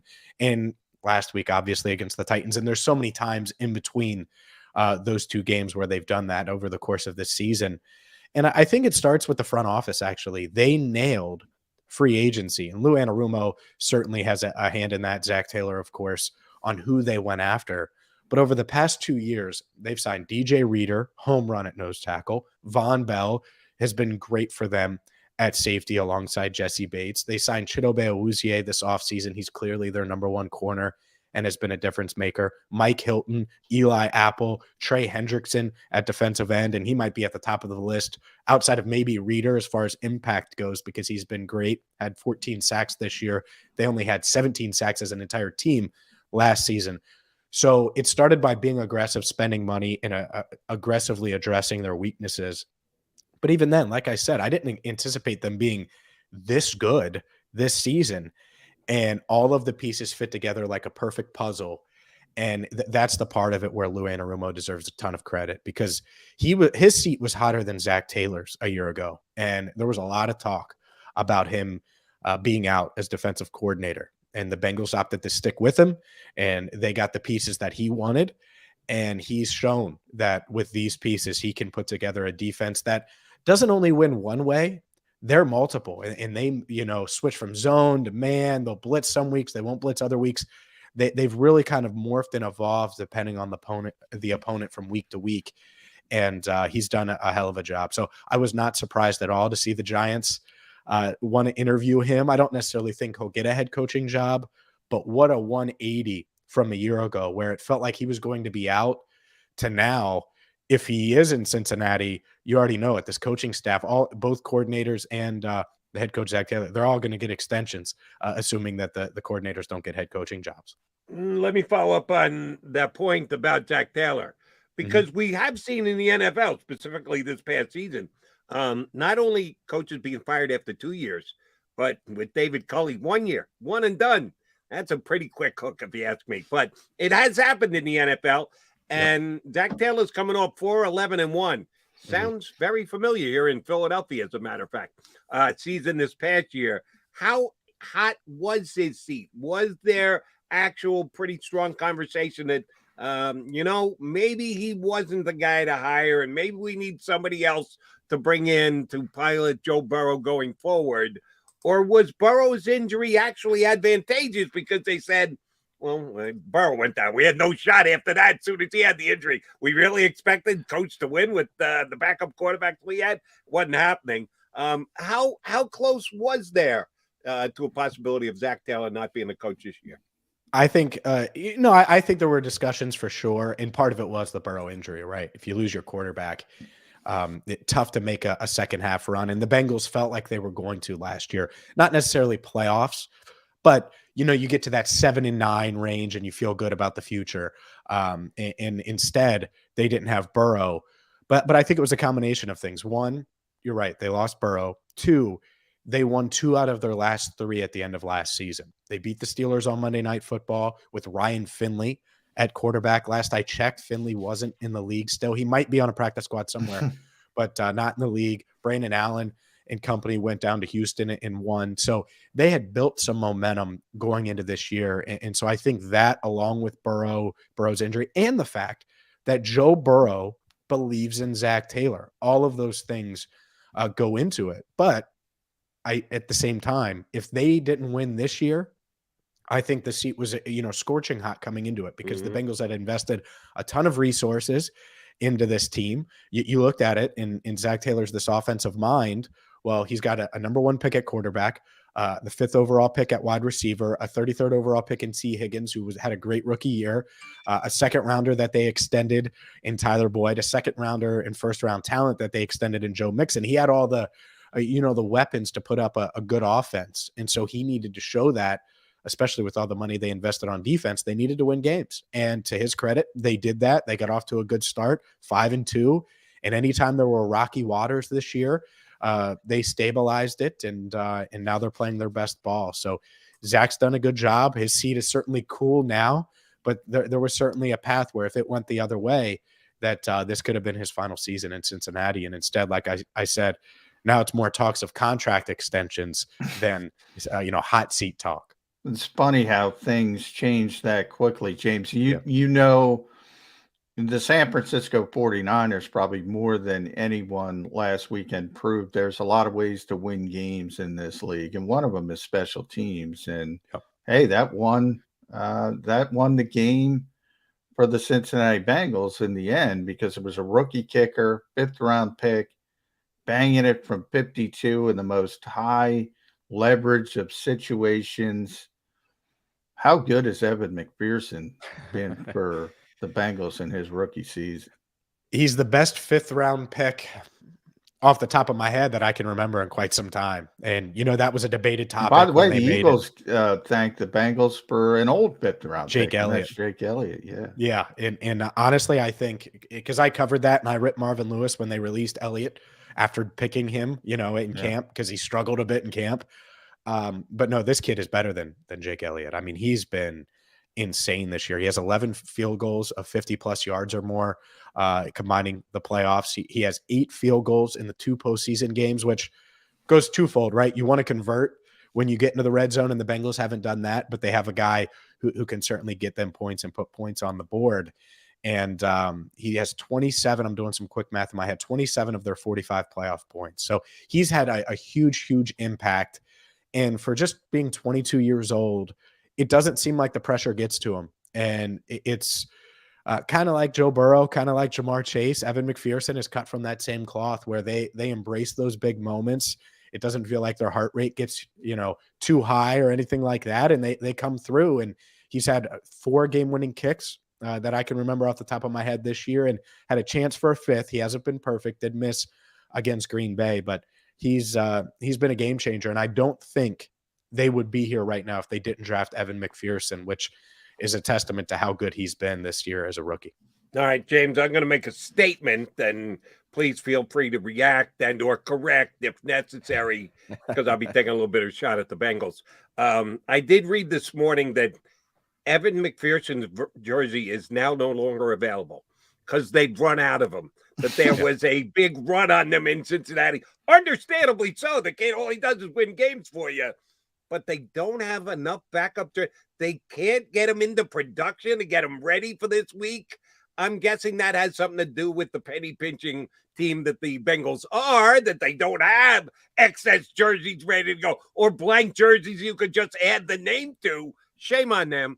Is there another reason that I'm not seeing, or is it the Bengals being the Bengals? I don't know about that. I think that really what it is, it's a testament to how unforeseen this was, right? This type of run. And even if you would have told me a month ago, they're going to be in the AFC title game, I'm like, okay, Burrow's playing great, and I guess you could see it, but really, I don't know about that. And yet here we are. I mean, before they played the Chiefs and clinched the AFC North on January 2nd, there was a lot of talk. They had to win one of 2 games, the Chiefs or the Browns in the season finale to clinch the division. And it's like, man, that's a tough one too. And who knows, maybe the Browns squeak into the play. Like, there was so much talk of that. And instead the Bengals said, nope, they won that Chiefs game, and their starters have won, 5 straight now, because you don't count that last week against the Browns where they didn't play anyone, including Joe Burrow. So no, I just think it was unforeseen. And that's part of it. Now, to your point, I would be on the phone with Roger Goodell like, hey, man, we need some jerseys somewhere. Let's figure this out. Let's get them in, because people are going crazy. And this hasn't happened in my lifetime. It hasn't happened since 1988, where they get to the AFC title game with Boomer. Yeah, and so people are excited. It was just really unforeseen, because I think fans going back 6 weeks ago still didn't really know what this team was. Were they a playoff team? Were they not? Turns out not only are they a playoff team, they're 60 minutes away, 60 good minutes, and it's much easier said than done, away from a Super Bowl appearance. Right. Well, James, let me go down that route, but in a more substantive way, in the fact that, we were just, Jody and I were talking about Marvin Lewis before he came on. We got down some kind of wormhole, and obviously Marvin took the Bengals to, I think it was 6 playoff appearances in 7 years, but wasn't able to win a playoff game. 0-6, which is difficult, understandably. Ultimately, they moved on. But I've always argued that people didn't give Marvin the respect he probably deserved, because Cincinnati's not the easiest place to win. In history, I'll put it this way, the Bengals haven't spent like Jerry Jones when it comes to the off the field stuff. We have a salary cap on the field. Off the field, you don't have a salary cap. You can spend whatever you want when it comes to facilities, support staff, all that kind of stuff. The Bengals weren't known as a team to go all in that type of thing. Have things changed in recent seasons? They're certainly changing, I would say, no doubt, from fan experience to really anything in that area. It feels like that they're investing more into it, and they've made a concerted effort, right? They launched the Ring of Honor this past year. Just little things like that matter to a fan base, that especially a fan base that's been starved, just to show that you do care. Because I do think, and Mike Brown takes a lot of heat, and a lot of it's deserved, but I do think he wants to win. Now, does he want to win his way? And are there certain things he's willing to do and not willing to do? Absolutely. And that can be infuriating. But in recent years, they've spent in free agency on the field.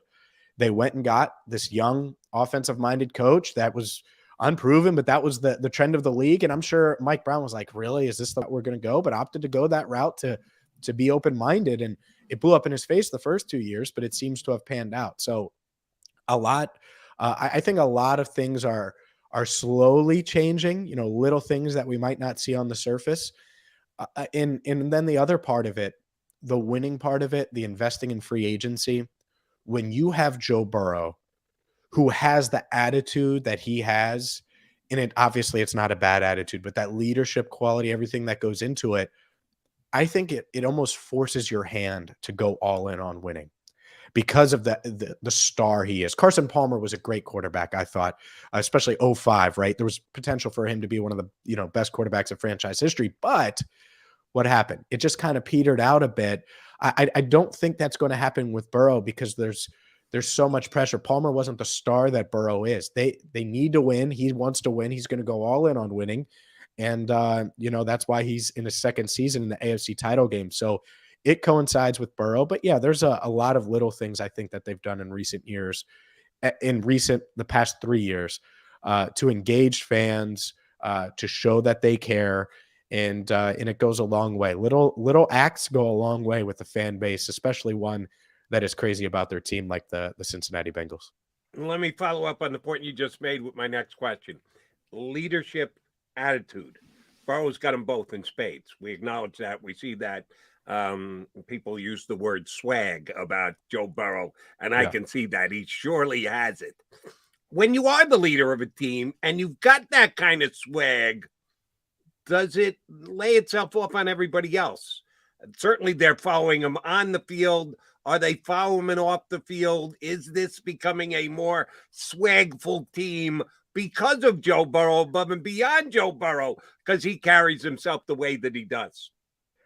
Maybe a bit, but I think a lot of these dudes have swag. Like Jamar Chase has his own swag, right? Joe Mixon has certainly had it, even though they haven't won. Tyler Boyd, I would say, has it.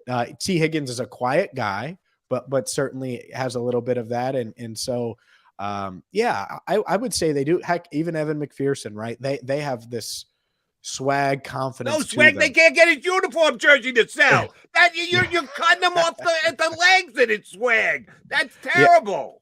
No, I agree. They need to get some more jerseys. I'm sure they will, right? You have to, especially if they win Sunday. Can you imagine? Better get them before Super Bowl Sunday.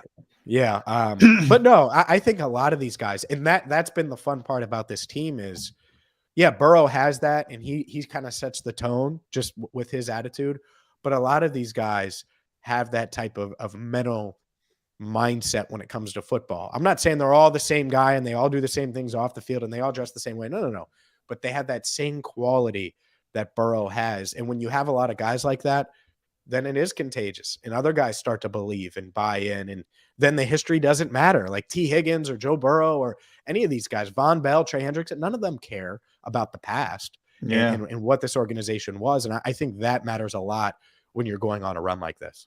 Yeah, and I think it matters this week because everybody's going to talk about Patrick Mahomes and how dominant he is. Andy Reid, the 4 straight championship games for the second time in his career, all the playoff wins, all the history. And a guy like Joe Burrow is going to say, who cares? Give me the football. I think that's very important in a week like this. And that brings me to my next question, James, and that's Bates. You mentioned with Boomer, I think that was 88, 81, Cincinnati in the AFC Championship game. That would have been Ken Anderson. They've been there twice. They won both times. And they faced the San Francisco 49ers both times in the Super Bowl. Are we going to see a Bengals 49ers Super Bowl? Is it bait? Man, one, that would be the ideal matchup. I don't think you want to have to deal with Aaron Donald and Von Miller and those dudes from the Rams. So if you do get past the Chiefs, you'd probably rather face the 49ers, and they've already played them. So, in overtime, they lost 26-23. So that would be fun. Maybe. I could certainly see it being fate, and I give them a chance against the Chiefs. I get it. It's Arrowhead. It's going to be really loud. You have this just star, impossible, insane offense where Patrick Mahomes can score in 13 seconds, and Travis Kelce is so football smart. I don't know if you guys saw that NFL Films thing, but he's on the sideline telling Tyreek what to do, and it's a really, really tough offense to go up against. But like I said, these guys think that they should win going into this game. You might not, I might not, that the whole world might not, but Jamar Chase and Joe Burrow and Evan McPherson and I could name the whole roster. they think they're going to go there and win. And that's the first step when you're going to pull off an upset like this. The other reason why I like the Bengals to give the Chiefs all they can handle, Joe Burrow is so intelligent of a football player. And the mental side of it, the mental game, he got confused a bit last week. Mike Vrabel did a great job against him. But this week, I don't think Steve Spagnuolo, and he's going to have a wrinkle or two. I don't think Burrow's going to be confused. He's seen that defense once. And so, yeah, there might be a feeling out process early, but I think he's going to get going from the jump. He's been really good in rematches against teams. Last year against the Ravens and Steelers, he got blown out and they confused him. Those defenses got after him a bit. This year, he swept both of them, and he played well in all 4 games. So I think, and that's just one of the examples of rematches where he's been successful. So I give them a good chance. I understand why the Chiefs are favored. A lot's going to have to go their way, right? As far as, turnovers, you're not going to have to, like the Samaje Perine turnover the other day. Burrow puts it on him and he just lets it go through his hands. And we can debate if it was an interception or not. Point is, it was ruled an interception. Those things, if you do those things against the Chiefs, they're going to make you pay, and it's going to be hard to recover. So you can't have those turnovers. You can't get down early like you did in that first matchup against Kansas City. They overcame 3 14-point deficits in week 17. They were down 14-0, 21-7, 28-14, and found a way to rally. That can't happen on Sunday if they're going to win. But I do think they have a legitimate chance. They have the offense necessary, and more importantly, they have the quarterback to do so. But can they keep him upright with Chris Jones and company on the other side? That's the big question going into Sunday's game. Yeah, different location this time. You had the Cincinnati faithful to help lift them from those 2 touchdown deficits. Not going to be the case in Kansas City this week. All right, using last week as a template, and Andy Reid didn't fill in the blanks on this. This is just my supposition. They probably came into the game and said, well, we can't let Stephon Diggs beat us. And he didn't. And we don't want the tight end Knox to beat us. And he didn't. And maybe even Beasley in the slot, can't let him beat us. And they didn't. Oh, Gabriel Davis did to the tune of 200 yards. So you can't stop everybody in the passing game. That's one of the things Cincinnati has going for it. Chase is great, and Andy Reid knows it because he got 260 against them already. T. Higgins has been pretty damn phenomenal, and your tight end is a player. Is Tyler Boyd the key guy this week? If Gabriel Davis was the guy who almost got the Bills there, could Boyd be the man for Cincinnati? No doubt. You could tell me any of these guys have huge games, including Jamar Chase.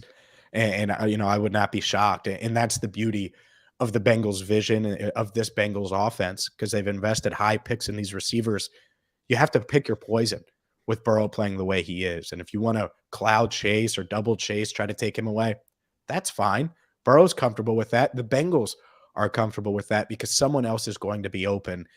And, I think that really it might be a Boyd week. I also think it could be a big T. Higgins week if they try to take away Chase. And I was talking to someone who broke down the all-22 for me at allbengals.com. And his name's Mike Santagata. And he was looking at things. He was like, yeah, I think the Bills anticipated that the Chiefs were going to really try to take away Stephon Diggs, but they didn't do much. The Chiefs didn't do much different than they usually do. And so if that happens, the Bengals are going to still throw at the chase. So we'll see, but I would not be shocked if all of these guys have pretty good weeks. But at some point, Boyd is going to have, I was telling this to someone yesterday, Boyd's going to have a huge game, a double-digit catch, 100-plus yard game. He hasn't had that in the playoffs yet. Could be Sunday. Would not shock me one bit. Yeah, last one for me, James. I got to talk about Jamar Chase because there was so much talk back in the summer about him dropping footballs, and all of a sudden he's just the most explosive receiver in the NFL. I think he's 18 yards away from breaking the postseason rookie record for receiving yards. Oh, I think he's going to get that even if the Chiefs try to take him away. Yeah. What is it about this guy that is, and part of it is the compliment. Look, you need the vehicle, the quarterback's getting him the football, but these guys have dated back to their days at LSU. Nobody's better on those deep throws. If we got a rookie receiver and a second-year quarterback, it's pretty amazing. It is. It is. I've never seen anything like it. He broke Chad Johnson's single-season receiving record for the Bengals, as a rookie, as a 21-year-old who took off last year. So he's and he took off. He's been great. And so what is it about him? He's an athletic freak. That's part of it, right? He can run, catch. He's super strong. He's great after the catch. And he's fast, of course. But he has great football intelligence, much like Burrow, where he just has a good feel for, the play, where the cornerback's leaning, all of those different things. So let's look at the 19-yard gain that set up Evan McPherson, the game-winning field goal last week. He was being clouded on that play. They were basically doubling him. They had a safety over the top, and he got off the line. They were pressing him with Jackrabbit Jenkins. He got off the line with ease, made him, left Jenkins in his dust, and shook the safety and still got to the boundary and made that catch, got 2 feet down, tap, tap. Now they're in field goal range. That's such a unique play for a rookie to make, or any receiver to make. It's tough. They were trying to take him away, and he made both guys look silly.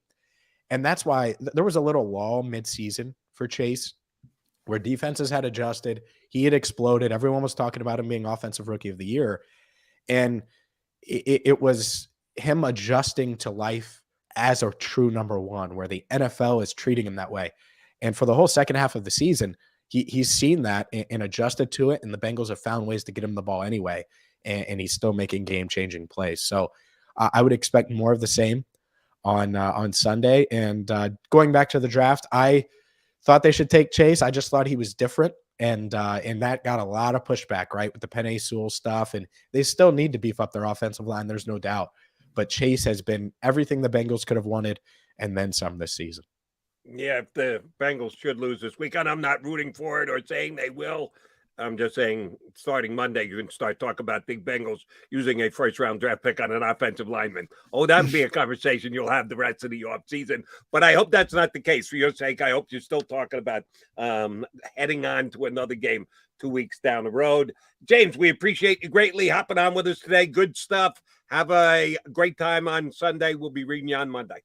Sounds good. I appreciate it, fellas. Thanks for having me. Our pleasure. Thanks, that is James Rapien, who my producer found for me last week when I said we need a Bengal guy to talk about it after the game if they win. They did. He came on, was good with me on Sunday, was good with us here today. John McMullen and Jody McDonald, your AKA Mac and Mac guys here on Birds 365. Let's see. We got about 5 or 6 minutes left here on Birds 365. Don't even think about tuning us out.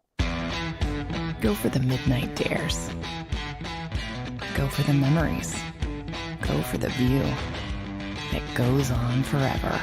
Go for the bubbles in your bathtub and in your drink. Go to bed whenever you want. Or don't. Go for him. Go for her. Go for the win. Go to Ocean Casino Resort. Book your trip at theoceanac.com. At Stateside Vodka, every new customer gets the world's best rocks glass. Free. What's that? A rocks glass? You're telling me that bottle is cut in half? You could say that. Holy shit. And you're telling me I can get one of these glasses for free? That's right. 1 free rocks glass per customer with each first-time purchase of Stateside Vodka. So good, it just disappears.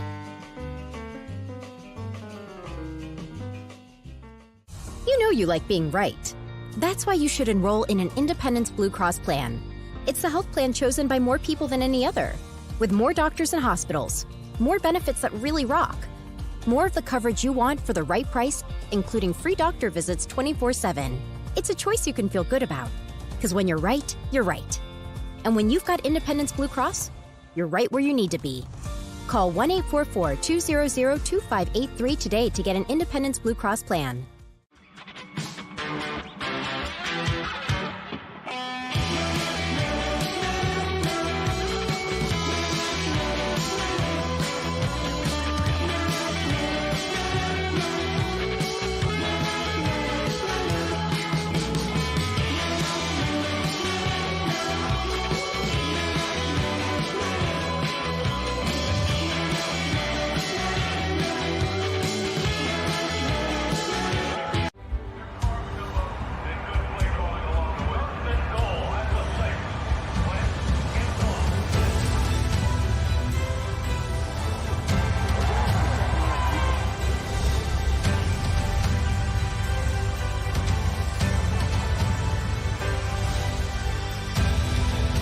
field of life, First Trust Bank is there for you. Champions on three. 1, 2, 3. Because Philadelphia dreams deserve a Philadelphia bank.